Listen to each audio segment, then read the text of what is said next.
వాళ్ళనే నేను కోరుకున్నా. మహిళలకు, ఎస్సీలకు, ఎస్టీలకు, బహుజనులకు కోటరీల అడ్డంకులు లేకుండా యాక్సెస్ రావాలి, అది మైక్కి యాక్సెస్ రావాలి, బాస్కి యాక్సెస్ రావాలనే నేను అనుకున్నా. అది జరిగింది, చాలా సంతోషం. నన్ను సస్పెండ్ చేసినాక అయినా పర్లేదు, కానీ జరిగింది. నిన్న మహిళలందరూ కూర్చొని మాట్లాడి నేనేమంటున్నా అంటే, కేసీఆర్ గారు, కేటీఆర్ గారు, నేను, మా కుటుంబం, మాది రక్త సంబంధం. పదవులు పోతేనో, పార్టీలకు వెళ్ళి సస్పెండ్ చేస్తేనో పోయేటటువంటి బంధం కాదు.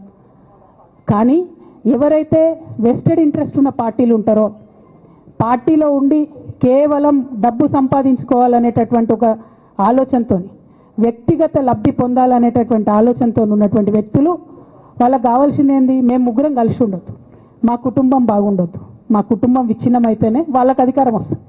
దాంట్లో భాగంగా ఇవాళ మొదటి స్టెప్పు నన్ను బయటేసిరు పార్టీలకు వెళ్ళి. అది ఇక్కడితో ఆగదు. నేను గౌరవనీయులు పెద్దలు దైవ సమానులు కేసీఆర్ గారిని విజ్ఞప్తి చేస్తా ఉన్నా, మీకు ఒక సూచన చేస్తా ఉన్నా. దయచేసి మీ చుట్టూ ఏం జరుగుతున్నదో ఒకసారి చూసుకోండి నాన్న. నన్ను ఇవాళ బయటకు పంపొచ్చు, నేను మీలాగా స్ట్రేట్ ఫార్వర్డ్ ఉంటా, నిజాలు మాట్లాడతా. నేను ఉద్యమం నేపథ్యం నుండి వచ్చిన కాబట్టి నాగ్గా, ఉన్నది లేనట్టుగా, లేనిది ఉన్నట్టుగా, మోసం చేయాలని చెప్పో ఇంకోటి చేయాలని చెప్పో మాట్లాడను.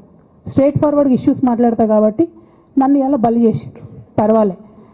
కానీ రేపటి నాడు ఇదే ప్రమాదం రామన్నకు కూడా పొంచుంది, రేపటి నాడు ఇదే ప్రమాదం మీకు కూడా పొంచుంది. అల్టిమేట్గా బీఆర్ఎస్ పార్టీని హస్తగతం చేసుకోవడానికి జరుగుతున్నటువంటి కుట్రలో భాగంగానే ఇవాళ నన్ను ఎలిమినేట్ చేయడం జరిగింది.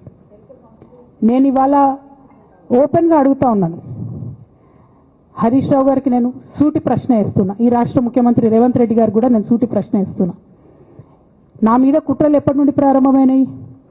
ఎప్పుడైతే హరీష్ రావు గారు, రేవంత్ రెడ్డి గారు ఒకే ఫ్లైట్లో హైదరాబాద్ నుండి ఢిల్లీకో, ఢిల్లీ నుండి హైదరాబాద్లో ఒకే ఫ్లైట్లో వాళ్ళిద్దరు ప్రయాణం చేసి వచ్చినప్పుడు హరీష్ రావు గారు రేవంత్ రెడ్డి గారు కాలు పట్టుకొని సరెండర్ అయినాక ఈ కుట్రలు స్టార్ట్ అయినాయి, నా మీద ఈ స్టోరీలు స్టార్ట్ అయినాయి, మా కుటుంబాన్ని విడగొట్టాలనేటటువంటి కుట్ర స్టార్ట్ అయింది. నేను ఛాలెంజ్ చేస్తా ఉన్నా, రేవంత్ రెడ్డి గారు మీరు చెప్పండి, ఆ ప్రయాణం జరిగిందా జరగలేదా?